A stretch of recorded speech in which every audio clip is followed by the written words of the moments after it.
Hey, what's up? This is Kevin from Kevin's Barbecue Joints, and I am really excited to bring you my interview with Roy Perez from Kreuz Market in Lockhart, Texas. If you haven't been to Kreuz Market, you have to go, and if you've ever been to Kreuz Market, you've seen Roy. And he looks like Elvis, and he maybe a little intimidated to some people. I've been wanting to talk to him for a long time, and I've been bugging him for about 3 years. We've been going back and forth. You really get to know the real Roy in this interview, and it's almost an hour long. He goes into depth about so many different things, personal things, life things, his favorite sandwich that he puts together that is different than what you might expect. But at the end, see that he's a really passionate guy, a hard worker. He's missed maybe 5 days, if that, total on the job. When I messaged him a few days ago to let him know this was going live, he said he was passing multiple kidney stones, but he was still at work. So he's just one of the hardest working men in barbecue. He deserves all the accolades he has, and going to visit him is like a piece of history. Talking to him too, I remember, I don't know how many years, a decade and a half ago, watching Travel Channel or something and hearing this story about Smitty's and Kreuz and how they broke off and how it took a wheelbarrow full of the coals from Smitty's to start Kreuz. Like, there's all these legends involved with this whole thing. But I really wanted to get to know Roy, and I wanted to share his story with you guys. So I'm not going to really talk any more about him. I just want you to enjoy the interview. I can't thank Roy enough for taking the time. And as you'll hear at the end, there's probably going to be a part 2 or part 3. He really enjoyed the interview, and so we're going to continue doing this. And the Kevin's Barbecue Joints podcast and YouTube show is brought to you by Centex Smokers. The best way to get a hold of them is at Centex_smokers on Instagram. That's CENTEX_smokers, SMOKERS. They're based in Luling. They're about 4 to 5 month lead time. Michael Johnson, he's been involved with welding since he was 5 or 6 years old. He makes beautiful, gorgeous pits. Done one for Killen's, done 2 actually for Killen's now. Done one for Mo Cason. He's got a new one. I think it's going off to Las Vegas. You can't go wrong going with him. He does 325s, 500s, 1000, but he could do anything custom. He's got some new stuff in the works. So follow him on Instagram at Centex_smokers and give him a DM if you want a quote. I definitely know that he'll surprise you with a quote and surprise you with the quality. It's amazing stuff. And the Kevin's Barbecue Joints podcast and YouTube show has been sponsored by Treaty Oak Distilling for a while, and it continues to be sponsored by them. They're available at treatyoakdistilling.com, where you can purchase everything that they have, or you can go to their physical location in Texas in Dripping Springs. Beautiful, sprawling, 26 acres, a barbecue joint. Alice is on site. You can try everything they're doing. Lots of new cool stuff. Day drinker stuff, old fashions, already pre-mixed things, as well as gin. You might know more about their whiskeys and ryes, but they have gin as well. Great company, great people. TreatyOakDistilling.com. And if you're digging these, please subscribe. That way you don't miss out. I do about 2 to 3 of these per week. I also, if you're just listening to the podcast side, check out the YouTube channel at youtube.com/KevinsBBQJoints. I have a website at kevinsbbqjoints.com. Tons of stuff on there. All the social media at Kevin's BBQ Joints. I have a new website launching very soon that I think you guys will dig. Great resource for you guys. But at the end, stay safe. Go to your local spot, local barbecue joint. They need you more than ever to go. Get gift cards, merch, anything you can. Let's help them out. Let's get them through this. But everyone, have a good week. Good morning. How are you? I'm doing okay. How about yourself? I'm doing well. It's thank you for taking the time, and I know that Yeah, you've... I'm sorry it took so long for me to finally get on here, but like I said, I make a big deal out of something, and then when it's over, I'm like, that was nothing. And the owner from Kreuz Market does the same thing. Roy, you make a big deal.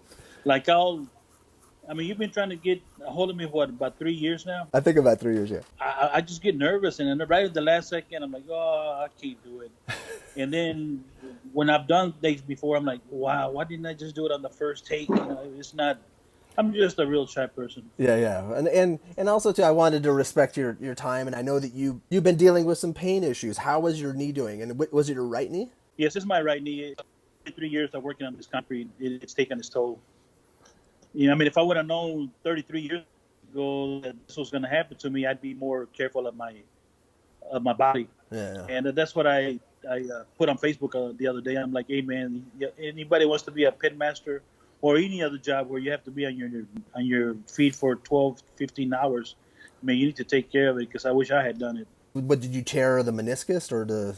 Yeah, about 5 or 6 years I tore the meniscus tear, so took care of that. Now it's all the cartilage is gone on my right knee, so Okay. it's bone on bone. I've been doing those injections. Oh, okay. and they've been working wonderfully. It's just, but then with this coronavirus, I put on quite a few pounds, a lot of weight. We all have. And bone on bone with that extra weight is not good. I started walking a lot and losing weight, and knee hasn't been as bad as I was. And now I have arthritis in the back of both knees.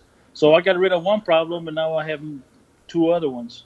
But the walking is helping take care of that and what I eat and don't eat. So I've been reading a lot on arthritis. And it's giving you a lot of time. Arthritis is a real thing. I don't think people understand how difficult. Do you have, was it osteo or is? I have no idea. I just know it's arthritis in the back of my knee. So all I know is that it hurts. Our things at Kreuz Market, are your hours the same? We went from staying open to half full to just drive by and pick up your food. We take it out to the front of the market, and we went like that for a while and sending people home. We cut the hours, so then we went back to being half capacity, 25% capacity. Mm-hmm. That one working good. Then we went to 50% capacity, then to 75. Then they made us go back to 50% where we've been for a while, Okay. and we're still doing good. So it's just a pain because not too many people are taking it too serious, and some of them come in here because now it's mandatory that you wear a mask when you walk, and some of them are stubborn. They say, "Hey, I have my rights," so they don't have to wear a mask. So we tell them, "Well, if you're not wearing a mask, you're not going to be able to get any. You're not going to be served." And I know firsthand after losing my sister-in-law I'm a so month sorry. ago from it's ridiculous. I mean, think about the other people, not just about yourself. Mm-hmm. And that's the thing I think about. You're not just doing it for yourself, you're doing it for other people. Exactly. I mean, if you don't want to do it, then stay home and cook at home, or pick it up and go Mm-hmm. eat it at the park or whatever you want to do. But at least respect other people. Yeah. Well, I'm so sorry for your loss. That's so terrible. Yeah, it's from somebody that's not sick at all, and then it just took her in about 3 weeks. Oh, It was when we were all like, didn't know what to do. Were we dreaming? Were we were shocked. And then the sad thing is, you're by yourself. You're in the hospital. Nobody to hold your hand. Nobody to comfort you. that's the You you worst. you're you're you're going home on your own with nobody hugging you or anything. So that's the saddest part. That is, and that we need that as humans. That's so important. Like, we can't hug and shake hands and do that stuff, but the last part when you're dying, that you want to have someone around. That's terrible. It's just, It feels like you're committing suicide and you really need nobody else. mm-hmm. But in reality, you do. Yeah. But anyways, yeah, my wife took a while for her to get back to normal because that was her favorite sister, Oh, and she was young, and so now I got at least I have my brother-in-law. We take care of him. I'll take him barbecue all the way to San Marcos, which is about 20 minutes from here. We'll still keep that bond.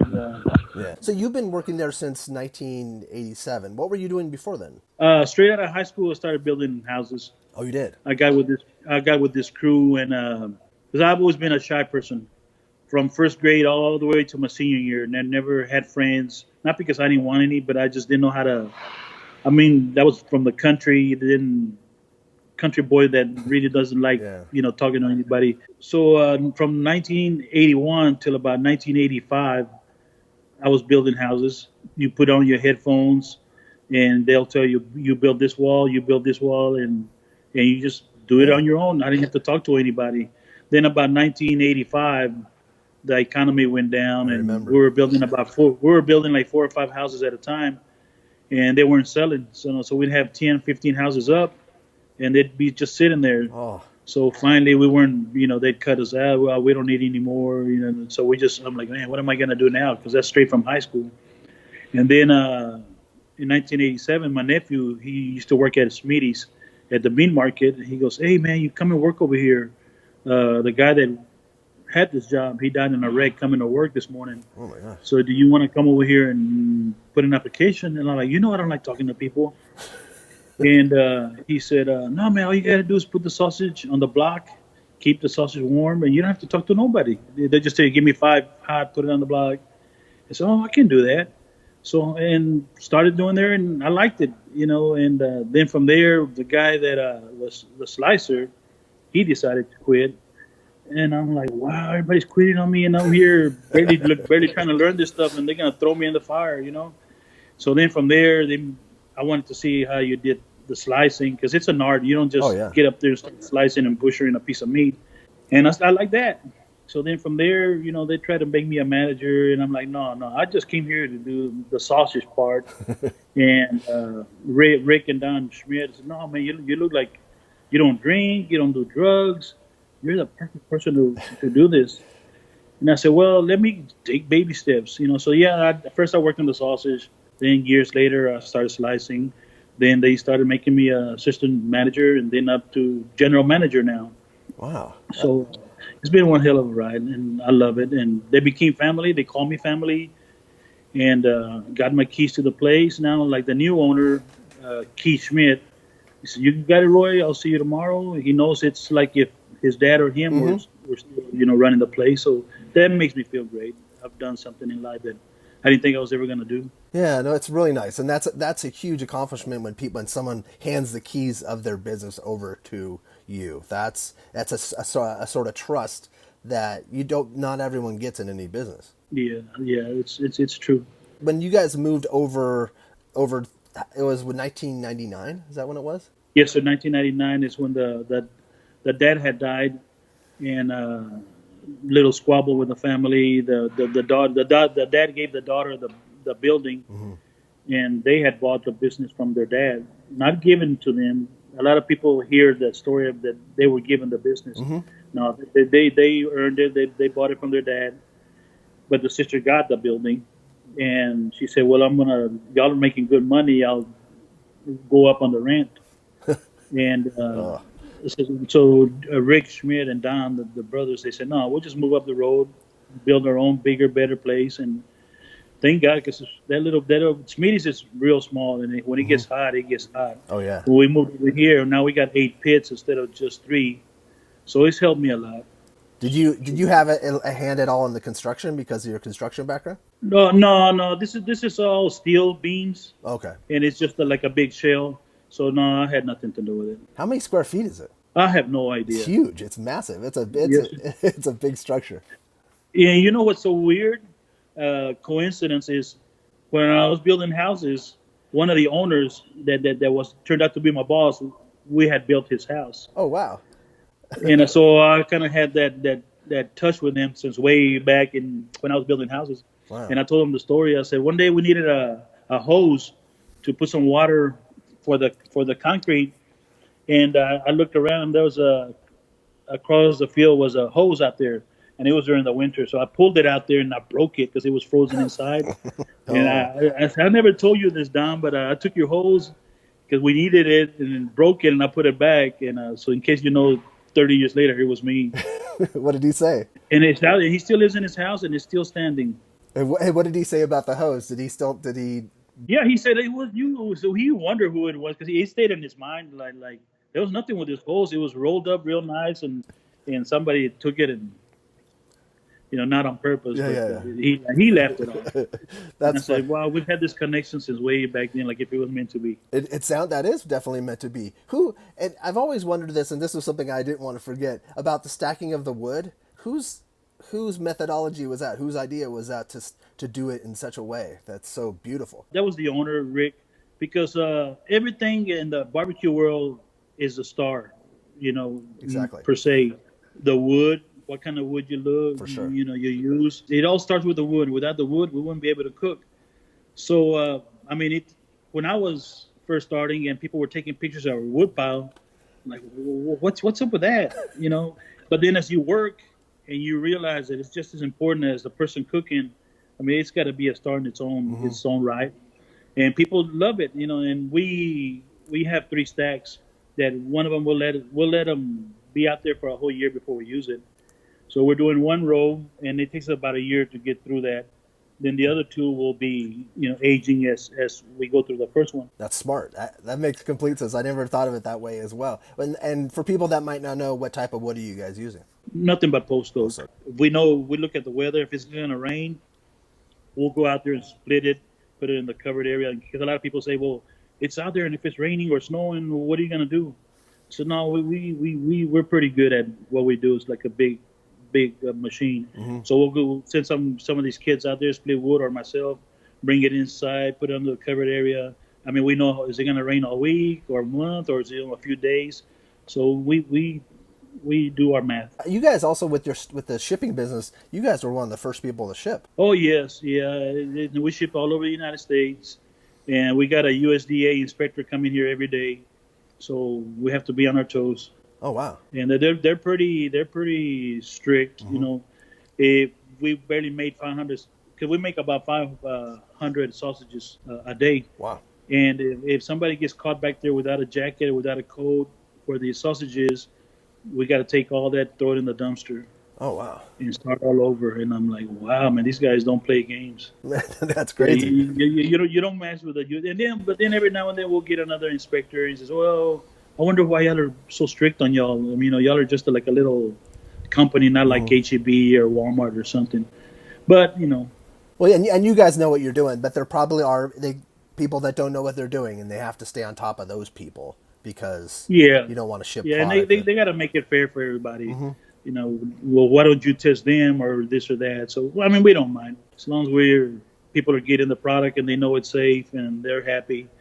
That's important. I want to go through the process of ordering, just so people, because going to Lockhart is special, and then going to Kreuz Market is special. And am I pronouncing it right? Kreuz? Yes, sir. Okay. Yes, sir. Yeah, that's the real pronunciation German is Kreuz. Kreuz. Okay. Yes, that's the real German pronunciation. But here they call it Kreuz. Some people call it Kreuz. Kreuz, I'm sure. Yeah, so we don't care. As long as you come and eat here, we don't care what you call it. Do you have a favorite Elvis song? You're a big fan of Elvis, right? Yes, sir. I have two, and I recorded it. Someday I'll let you listen to it. Okay. Don't Be Cruel. I did my own version of Don't Be Cruel. I was like 25, I think. Oh, that's great. And Houston. I don't know if you remember the Houston Astrodome in Houston. Oh yeah. And that was a big famous place back in the day. I'd go over there every year. Now that I could afford it, working at Kreuz Market. Every year we'd go for vacation to, not vacation, during the weekend, go to Astroworld, and they had a little booth there where you could go make recordings. So I finally said, I'm going to do my Elvis, and it came out pretty good. I did that, La Bamba, Stand By Me. Someday I'll put out a record back when I was a kid. I would be honored to hear that. It's Don't Be Cruel, and American Trilogy. Oh, those are both great. Now, what from an early age have you liked Elvis? Oh, I hate to say it because everybody says since I was 5 years old, I was 5 years old. I was, not to be different, but I think I was like 7 years old. I was in first grade. It's so funny because I love talking about Elvis because whether you speak, I don't care what language you speak, Elvis got to you, even if you didn't understand a word he was saying. Because anyway, so when I was a kid, I'd go stay out in the country with my aunts. And she had this big stack of records, and I'd go over there and look at them, and I'm like, who's this? They said, oh, that's Elvis Presley. And I'm like, but Tia, you don't know what they say because you hardly spoke any English. That's funny. But you don't even know what they're saying. How do you listen to this guy? So, the music and the words, even though the way he says the words, it's something good. And I was like, wow, as I grew older and older, I'm like, man, this guy is the ultimate performer that no matter if you understand English or not, the music gets through you, That is so interesting. Yeah, so I've always laughed at that. So anyways, I was 7 years old, and when I started listening to her albums, I'm like, wow, this guy blows you away. And ever since then, and when he came to Austin in 1976, I was 15 years old, but I didn't have money. I was poor. My parents spent it more on alcohol than they did on us, and so I missed my opportunity to see him live, and I've always regretted that. I said, man, he couldn't have waited till I was an adult to come to Austin or something. When he died and he was 42 years old, I used to tell myself, well, he lived a good life. He lived long enough. Now he's gone. And now that I'm 57, I'm like, I want to live at least another 50 years to make it to 100 and something. I mean, I'm like, 42 was nothing. But at the time, when you're a kid, you think, oh, you're an old man or he's an old man. He lived good, move on or whatever. That's true, because you're only 7. You're 7 years older than me. And when he died, my parents were big Elvis fans, and I thought he was old. In my mind, I forgot that he was 42 years old. That's so young. Yeah, exactly. Now that I see back, I realize, Man, he went way too early. Way too early, and he had his issues, like a lot of musicians and a lot of celebrities had. And so, have you been to Yeah. Have you been to Graceland? Oh yes, I went like 2 years ago, but my knee gave out. Okay, so I didn't finish my. I did everything. I took pictures. I took the tour. I held his belt. I held one of his rings, and then then I saw his cars. I took the VIP tour. Yeah, I didn't take Took the me. VIP. Oh man, that sounds like I did. So the last thing was the airplane. The airplane was the last one, but my knee swelled up like a basketball, oh so I couldn't finish it. And the next day it was time for us to come back home, and so it gives me a chance to go back. A lot of, I mean, to be honest, I think us fans are to blame for him dying so young. Because I mean, he was the first big star, first music rock and roll. I mean, rock and roll wasn't around. He kind of like amplified it and made it big. I mean, it was around before Elvis. You had Chuck Berry, Bo Diddley, and all them. for sure. But Elvis brought it to the masses, black, white, Mexican, wherever. And so he was like the ambassador of rock and roll, other than the king. And the first big star that we idolized. And as we grew old with him to where we didn't give him the freedom that he needed, like other stars. Nowadays, we have our idols, but we don't idolize them like we did Elvis. I mean, Elvis couldn't go to Dairy Queen before, somebody would call up somebody, and man, you'd be massive. So it's ugly being a prisoner of your own fame. And but it was honestly us, the fans, Yeah, that's a good point. That's a really good. we should have give them some. That's what I do now. Like I've had a lot of stars come in here, and hey, before I tell all the employees, before y'all want to go get an autograph or something, let them finish Yeah, let them eating. do their whole. Yeah, and then you want to go and ask politely, and if, more 90% of the time they'll do it, but just let them have their time first. And it's a whole different thing that I've learned from Elvis. That is why he was the most famous man on the planet. Yes, sir. Being the first, like I said, that they really spread the songs and country, gospel, rock and roll, everything, all into one. One thing that stood out when I visited Graceland was in his office. There was a photo of him. I think it was right when he was going off to the army. I think, and it was it was just like such a great photo of a young man that didn't know where his path was even leading. He had no idea how big he was. Yeah, I mean, but he did as he was told. He could have easily said, "No, man, I'm a big rock star. Want to continue with." But a lot of people back then, the protesters from the '60s and whatever, might have turned against him. He was, and he was humble. He was honest. He didn't do it. He didn't do it just because of the fans. Not at all. Or he was going to lose the fans. He didn't really care. I mean, he did his thing back in the '50s, and it was something that just happened. He wasn't trying to be a big star or whatever. If he got it back, he got it back. And if he didn't, he didn't. And thank God he got it back. How does it feel to be recognized? Is it weird for you because you're a shy person to be recognized at Kreuz Market with, a lot of people want to take photos with you, right? Yeah, because when I was a kid, here's another thing. When I was a kid, I used to pray to God, I want to be like Elvis, but not to the extreme. Yeah, I don't want to. I want to make sure that I go whatever Elvis couldn't do. I wanted to be able to. I want to have something where I can sign autographs, even if it's 2 or 3, not thousands of them. I want to be able to go eat somewhere, not being mobbed or this and that. I just want to know what it feels like to be a little bit like Elvis. I mean, I'm 10 or 11 years old when I'm doing this, and then by the time I'm 30 something, because when I started here, there wasn't no pitmaster term or no social media At all. So that's why a lot of people say, man, why don't you take all this seriously? Like when somebody calls you a legend or this and that, because it's not. I mean, I just happen because I feel guilty for the people that were here before me, or even those. I guarantee you, there's a lot of hidden gems all over the United States or the country where without a doubt, great barbecued, but they don't have the marketing. Yeah, the marketing, or they're in a spot where nobody travels, or they don't. Back then, they didn't have the iPhones. They didn't have social media. All they had was the newspaper and TV, and that was it. Now I'm just lucky that all this, I came at the right time, just like Elvis. He came at the right time. I kind of the same thing, and so I feel guilty for those that didn't have the privilege of having all those things. So when I speak to whether it's newspapers or something, I like to make sure that I'm never going to take it for granted because those before me deserve some of the attention that they didn't get. And some of those that are, like I said, now they're not getting the attention they deserve. Mm-hmm. Hey, I'm here for you. I'll speak for you. And I'm never going to take this seriously. It's great. I appreciate it. But it's not, I'm not getting big headed. I'm not going to go out there and, I'm going to start selling my barbecue pits because that's not me, Mm-hmm. Or I need to carve my own knives, or even now we have T-shirts here that the boss said, Roy, we got to put you on T-shirts.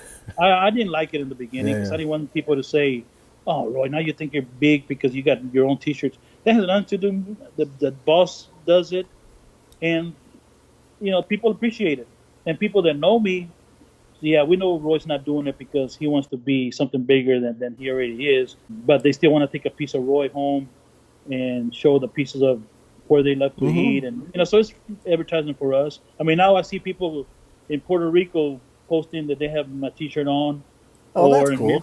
or in Graceland they have my T-shirt on, and that's great, and they're happy, and I'm happy, and I got my prayers answered. Yeah. It took forever to get there, but he got there. So God listens to you. You don't give up on him. If you ask him for something, you might not get it there and then. Work hard and stay humble and true, and Yeah. it'll happen. Yeah, it sure will. I'm proof of that. And even if you're not looking for it, you'll end up getting something. For sure. That's even better. I think that's an even better Oh, situation. yes. So if someone wants to take a photo with you, can they come and just wait till you're done cutting and dealing with something and then talk to you? Well, yeah. Oh, yes. I mean, a lot of them, they come and they'll say, "Can I take a picture with you?" And I say, "Yes." Well, we saw you busy, and we didn't want to bother you. I says, "No, man. Let me tell you, the number one rule in my heart is you made me. People like yourself and other people that don't want a picture with me or whatever, nobody's gonna know who I am. If it wasn't for y'all,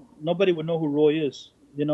So I owe it to y'all. That's what I'm saying again about Elvis.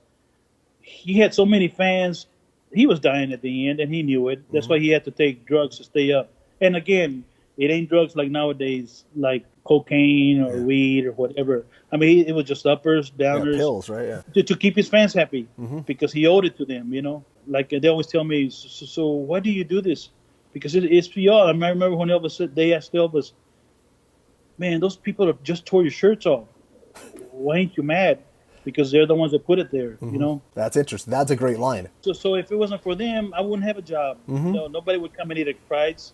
I might as well just hang up my apron and go somewhere else. So I owe it to them. I don't care. That's why I am here. Get back to my knee. I mean, it hurts. I'm not gonna lie to you. It's something I'm gonna have for the rest of my life.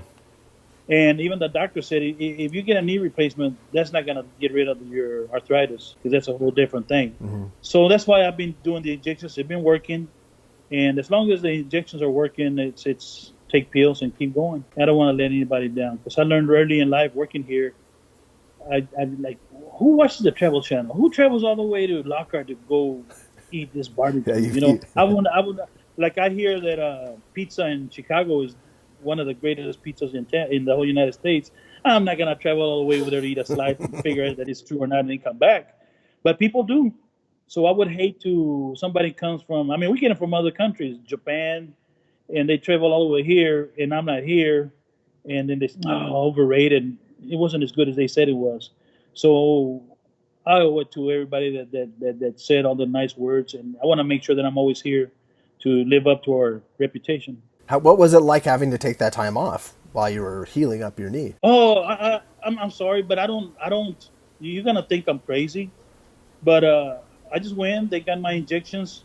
I came back the next day. Everything that I do. Oh, I thought you had to take a couple days off. No. To me, the company is first. My fans are first. Our customers are first. So like again, you're gonna think I'm crazy. On Tuesdays, I get a half a day off. So I always make my appointments after 1:00 on Tuesdays. Okay. So I'll know the next day I'll come back to work. I don't care what I'm doing. I don't care if I break my leg. I'm coming back the next day. So the first thing I ever had was one of my my nuts.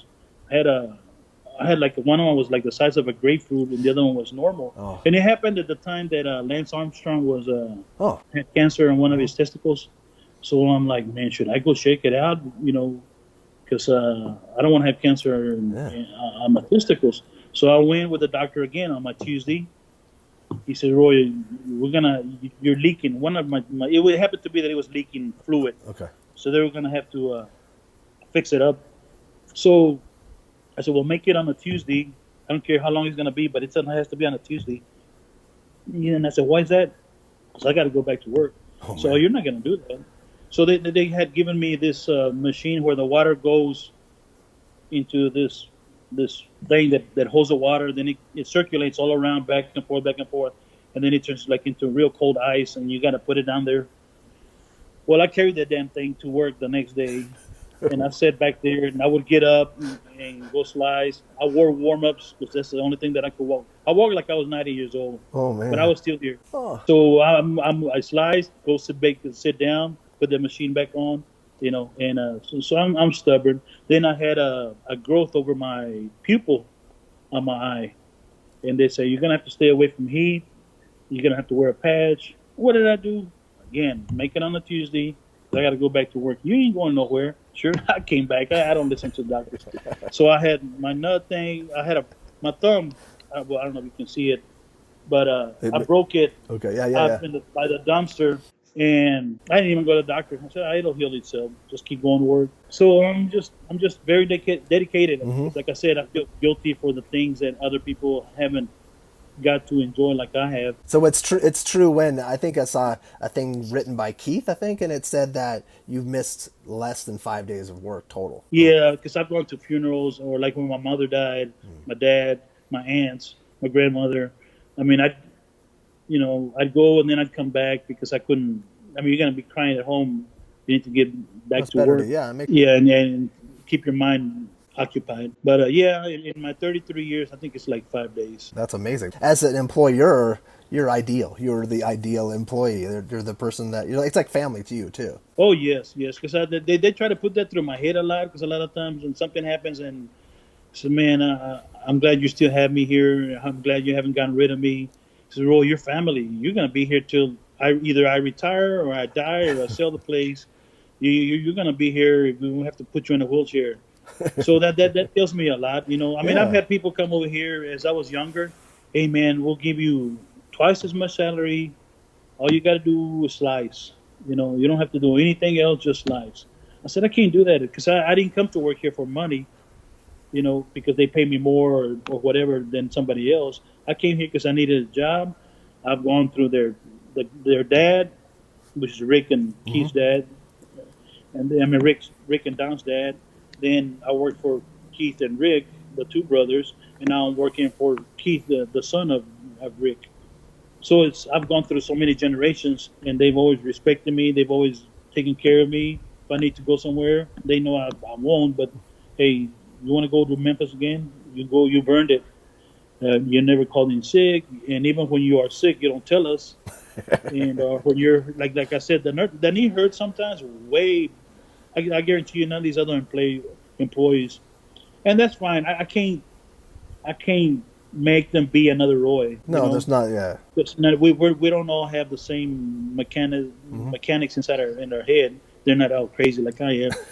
But me, sometimes I get mad because I'm like, man, I set the standard and I can do it. Why can't y'all, man? I get upset sometimes because I'm like, hey, I ain't going in. I've been throwing up all night. Okay. That doesn't mean you're going to be throwing up in the morning or I got diarrhea and anything excuse, and I'm like, hey, we got restrooms there. You just run to the restroom and get back to work. But, it's I hate it because that's my mentality is you're old school. If I can get here, you can too. But I understand also you can't, I'm old school and today's society is not everybody, but everybody becomes sissies nowadays. A good chunk of people, yes, definitely. Yeah. He says, "Oh man, I don't want to." Or jobs. I mean, there's jobs everywhere. Everybody wants one where there's an air conditioner or wherever. It's just sad to see, but it is what it is. It is what it is. There's not. You can't change people, and no, there's certain, you can't change. And also too, the people that are like that, they're probably not great employees because that they won't work as hard, they won't try as hard, they won't care as much. Yeah, exactly. Especially this business. Yes. Like I tell people, so give me some pointers about the barbecues as well. First of all, your social life is gone. So if you want to be going to the malls or you want to go to some festivals, those are all gone, Yeah. because I mean, this is 12, 15-hour days, 7 days a week. We'll give you one day off, but we ain't gonna pick. Oh, I only want to be off on the weekends. Yeah, you just So that's one of the things. Family, you hardly ever gonna see your family. You get up early, 5, 6 in the morning. Your kids are gone to school by the time you get home. Everybody's ready to go to bed, so you don't hardly see them then. So it's you really gotta love this job because you're gonna miss out on a lot. And plus, the family understands. I mean, any job that you have is if you really want, to take care of your family, you got to do it. So there's sacrifices, and definitely. I mean, you get around to see them on weekends, or not every day is bad. But I'm saying a lot of the hours are more. Half of my life I've worked here at Kreuz Market. A little more than half of my life now. Probably a little more, yeah. But it's worth it. It shows how much you care. Your dedication. I've only seen you from afar. We've talked online a lot, but I think I met you one time. This is like 99 years ago when I came in. But people know you're a hard worker, and I don't think it doesn't go unnoticed. Is what I'm saying. Yeah, and I haven't changed. I'm the same guy that started in 1987, and like I said, yeah, all these newspapers, TV shows that I do that come here, it hasn't changed me. I'm not gonna say, and that's another thing. A lot of people are like, "Wow, you sure are grateful for us asking you this and that." Oh, yes, I am. And you don't turn us down. You stop doing whatever you're doing to come and take care of it, and then go back to work. And yeah, like I said, back again, it's because I owe it to them. Like I said, if it wasn't for them, it's the same thing I had to put into my boss's head. He would always go by ratings or magazine covers or people, what are they saying about us. I said, as long as that line is all the way out the door on For the sure. weekends, that's the only thing you need to see. And because nowadays, a lot of times it's also politics. It's like, well, we got to put this guy. You scratch my back, I'll scratch yours. And it's. And I'm not saying everybody, but I mean, things have changed in society now. But still, I owe it to them, and I'm never going to change. I got to take time to do whatever. Now I give tours. People come in here, and if I see people taking pictures, hey, you want to see what goes on behind the scenes? Because a lot of people don't see that. They don't see all the hard work that we put before we even open the doors. And maybe they would understand us more. Like, wow. I mean, I'm sorry that it's like going to McDonald's. You just go to the drive-through window. You don't know what goes on behind that little window. I mean, somebody could have lost their parents and they're crying, but they still got to put food on their table. You appreciate it a lot more too. I think you definitely appreciate exactly. it. Yeah. For the people that I could talk to you for hours and hours and hours. Like it's this part. I'm glad that you did all this part because this is great. I love this. But I know people want to know about food. What's your favorite order, or what would you recommend someone order if they came in? Well, first of all, everything is good. I mean, I know everybody says that, but I'm being honest. Yeah. Brisket is good. I mean, it's okay. Let me step backwards a little bit. When I started working here, and you had blacks, you had Smeaties, you had well, not when I started, but even now, here in Lockhart, you have blacks, you have Smeaties, you have Chisholm Trail Barbecue, and us. And I'm like, my way of thinking when I started here, I mean, it's just a piece of brisket, all three places at the time. There's only three places. We all sell brisket. What's the difference? Why are they fighting for customers or this or that? Yeah. Until one day I was like, somebody had asked me, what's your favorite burger? And I said, Whataburger, of course. There ain't nothing better. And he said, okay, so what's the difference between that and Dairy Queen or whatever, or mom and pop store? And I'm like, because of the ingredients they put in there and the way it tastes, the way they wrap it in that orange paper. Without that orange paper, Whataburger wouldn't be Whataburger. That's a good point. And anyway, so then it made me realize, duh, some of us use, like here, salt, pepper, a little cayenne, and other places they use different ingredients. That's when I realized, wow, there is a difference, but it's all good. So that's why I go to Blacks, I go to Chisholm Trail, or I'll stop. A lot of people don't think, I don't know if you ever heard of Bill Miller's barbecue. Oh yeah, of course. A lot of people don't think that's real barbecue. But to me, hey, if it's a piece of meat and with some sauce or whatever, or even you don't need sauce, or the sausage is different, than ours. But it's great.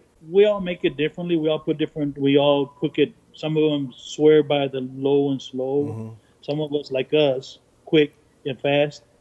Yet we're all good, So I really don't swear by anything Yeah. other than If you were going to create a little meal right now, what would you eat right now? Or not this moment, but I like shoulder. Not too many people know about shoulder. yeah, he'd talk about that. Yeah, when I was a kid starting here, we'd sell. And here's another thing: I used to keep a journal before we came into the computer age, and I put so many of these, so many of these, so many of these, and I've kept them in my locker all these years, and I didn't think that someday I'd look back a bit and see like, wow, if I hadn't written this, I wouldn't have realized this.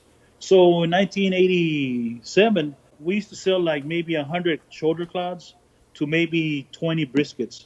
That was like 20 years ago. Wow. That's fascinating. Now, yeah, the last 10, 15 years, it's 100 briskets to about maybe 18 clods because back in then the government would tell you, oh, fat is going to destroy your clog up your thing, going to give you a heart attack. Then later on, it's, oh, you need fat in your system to keep you, going and this and that. I'm like, wow. So it made a big difference. A lot of things, like I said, have changed. So anyways, I've always loved the shoulder clod. It's lean. Because a lot of places, and a lot of people don't know about the shoulder clod. Because you go to another restaurant, they'll cut the brisket in half. And they'll give you the lean side, and they give you the fat side. Here, we don't. First of all, we don't trim our briskets. And we don't cut it in half. We just start slicing on it. If you want lean, we'll give you some from the lean side because that's where it starts. But if you want 100% lean, we'll give you the shoulder. Yeah. And a lot of people that have never tried that, they're like, wow, this is good. Where do you have y'all kept this? So it's always been there. It's been there since Day before one. briskets were even, known. And so I like the shoulder with some pickles and sweet pickles and mustard.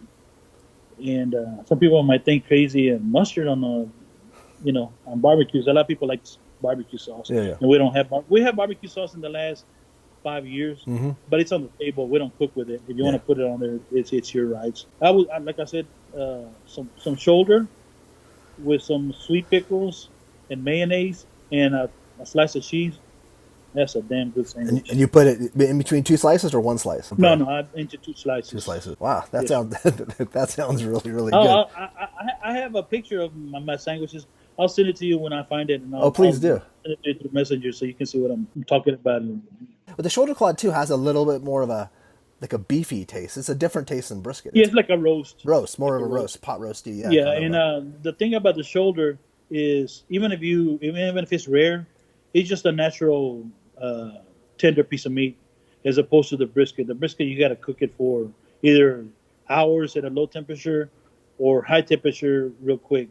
But that you have to wait till it's done before you can sell it. But the shoulder, we could sell it rare and it still be tender. There's probably only like half a dozen places that sell shoulder. I think I can't even think of a lot of places that do. Yeah, well here in Lockhart it's us and Smeedy's. Smeedy's because being the same family. Yeah. But I don't personally know any other place that has shoulder. Can you describe your pits for people that might not know? It's a different. It's not like an offset like people would think that a lot of places in Texas have. No, we'll have the fire on one side of the barbecue pit, and then we have the chimney on the other side. We have eight pits over here, and they all have their own chimney. They all have their own. One fire controls the one pit, and you got another pit. We got a dapper on there. All 8 going at once anytime? No, only on Saturdays. Okay. Saturdays and Sundays, because that's when the big demand is. And like I said, when I first started, I'd be running, flip the meat, run back to slice, run back over there, flip the meat, and move from one pit to another, run over here to slice. And the last 6, 7, 8 years, Brick finally said, Roy, we need to get you some help, man. You ain't going to last forever. We want you forever. Exactly. But if you keep doing this, there ain't going to be nothing left for Roy. And thank God that now I got some good help that I can go on vacation. That's how I ended up being, because I was hard-headed.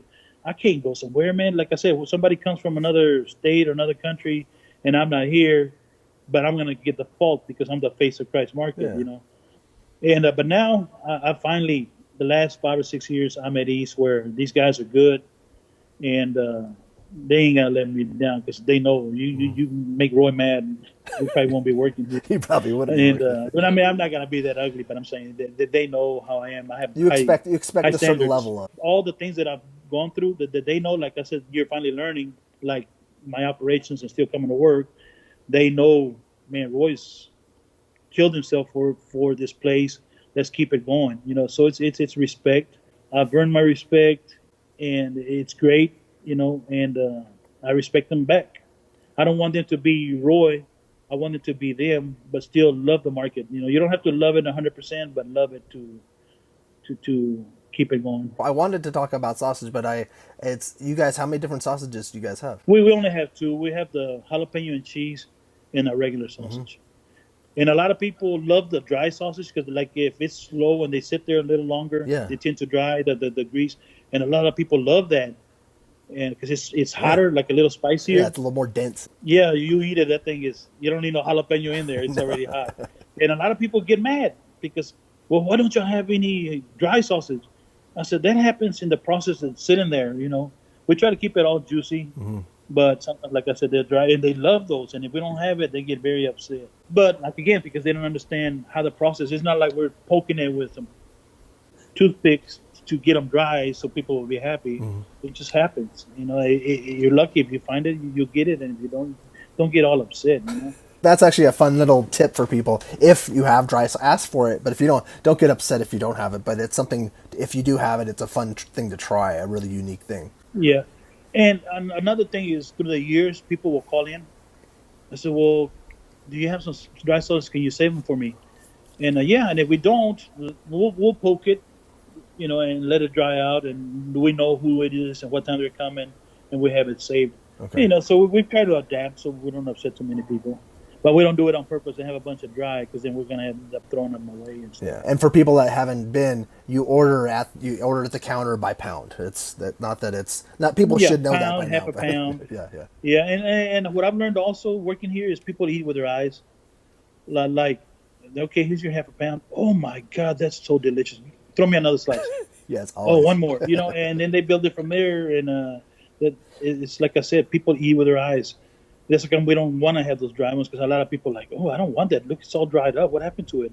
So people, they've never tried it. And there's other people that will die for those dry ones. So we can never keep everybody happy, but we try to accommodate. Well, thank you, Roy, for taking the time. Oh yeah, I wish I had done this a long time ago when you wanted to. But like I said, at the end of the day, I'm like, that was it. I mean, I was myself. I was honest. And I make a big deal out of nothing. Roy, I do the same thing. And also too, because I wanted to talk to you for so long, I've been thinking, like, the last couple of days, I'm like, oh, I can't wait to talk to Roy, and I get it in my head. And I'm like, and then talking to you is just like talking to my good friend. So I appreciate it so much. Yeah, that's the way I like it to be. I'm me. I'm simple. I'm your guy next door. Yeah, you definitely came to my house. This is Kreuz Market to me. Is Sunday every day. I invite my guests to come in here. I hope you're happy. We're going to treat you like family. We'll see you next Sunday after church. Every day is Sunday here. I want you to be happy when you're here. Be friendly. I'm not going to bite you unless, you respect me. I respect you. Exactly. And that's it, because like I said, I'm just a normal guy. You are. And I got the lucky break, and that's it. I'm not Elvis or whatever that, man, you better watch your manners. No, man, be yourself. I always tell the guys here, if I had a church, and I was a preacher at a church, come in sandals, come in shorts.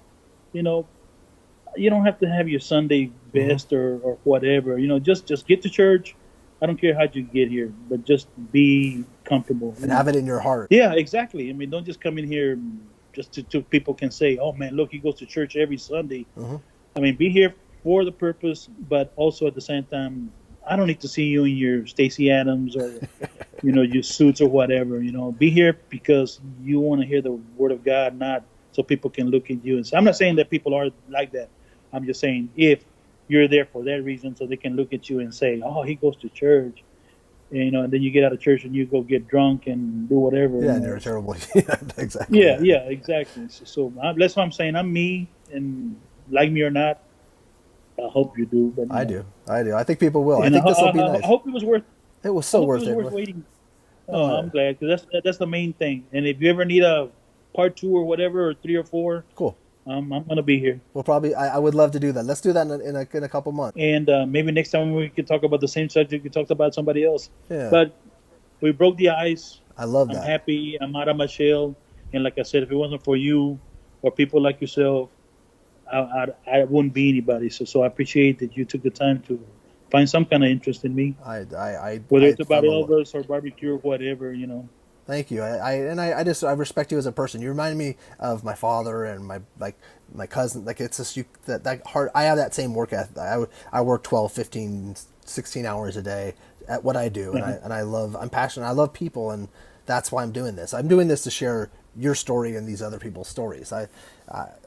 People don't need to know my story. I want to know your story, because that's what I think all barbecue's all about, is these connections and the passion and Family. the family. Yeah, Yeah, we're just one big family. The whole world to me is a family. And like I said, you're coming to my house. I'm gonna making sure you go home happy and smiling and stomach full, and see you years down the road. Sometimes I'll even see kids that were little, and they're like, "Sir, you don't remember me," but and I do. I remember faces. I don't remember names. I'm not good at names, but I remember faces. And like, well, I was little. And here's the funniest one I'll tell you before we leave. Yeah. I have all this hair on my arms and stuff, and people would say, "God, you have that big knife, and you remind me of that guy from Friday the 13th, and this and that, and you look mean." And then they start talking to me. "You're a big teddy bear." I say, "Of course, you know that's just y'all perspective of me." So that's why I've been doing this a lot lately, because I want people to not to think that I'm some jerk or mean person because of the way I look, and they leave happy. I always feel like asking them, "Well, who turned you down?" I mean, we should all pitmasters or anybody, any work. Real quick, I keep telling you that over and over. But here's a story nobody will ever hear. Don Johnson was one of my biggest. I was an idol, one of my biggest idols. Because of Miami Vice. And yeah, Miami Vice. I loved it. When it was big, I went and bought the suits. I had the blue suit, Nice. the slacks, the white shoes, and I was Don Johnson. So he came to the market when I first started over there in Smeedy's, you know, and Big Buzz, him and what's his name, Dennis Hopper. Wow. And I love Dennis Hopper because I'm a James Dean fan. I love James Dean, and he would always come out with James Dean. So I was like, wow, I'm gonna take a picture with Dennis Hopper, and we have it hanging here on the wall. So anyway, they both walk in, and real early, one of our first customers in a big RV. So they walk in, and I said, "Oh." So I took the picture with Dennis Hopper. Then I asked Don Johnson, "You sent something?" I just wanted an autograph from him. You didn't even have to take a picture. No, I don't do that. He walked back into the RV and never came back. I took that thing and I threw it all in the trash. You know, I said, "Wow, that's terrible. If it wasn't for us, nobody would know who you are." You know, and that's where I've always had the mentality, even from back then. That's why I carry it on to today. Because I don't want somebody walk out of here, well, all I wanted was an autograph. All I wanted a picture with him, and let him down. So I've never, ever since then, I threw away the suit. I threw away the shoes. And I'm like, wow, never watched anything with Don Johnson. Wow. That makes me not want to watch anything now. That's so rude and so disrespectful. Yeah. Yeah. And yet, Dennis Hopper, from back on the way he was a bigger star. Yeah. And I even gave him a tour, and I wasn't even doing tours. I was just a kid that was nobody back then, and he took the time to walk around the market back over there, took a picture with me, and I'm like, wow, you have my respect. That means a lot. That means a lot. Yeah, exactly. So that's a great that story sums everything up. That's a great way, and thank you, Roy, again for taking the time. And and I'm sorry if I took longer than you wanted, but not at all. No, don't be. I love this. Once you get me talking, man, you ain't gonna shut me up. You're probably gonna wish, this is enough already. This is great. Or like I said, if you ever need me again, you know where to find me. Thank you, sir. All right, buddy. Have a great day. Bye.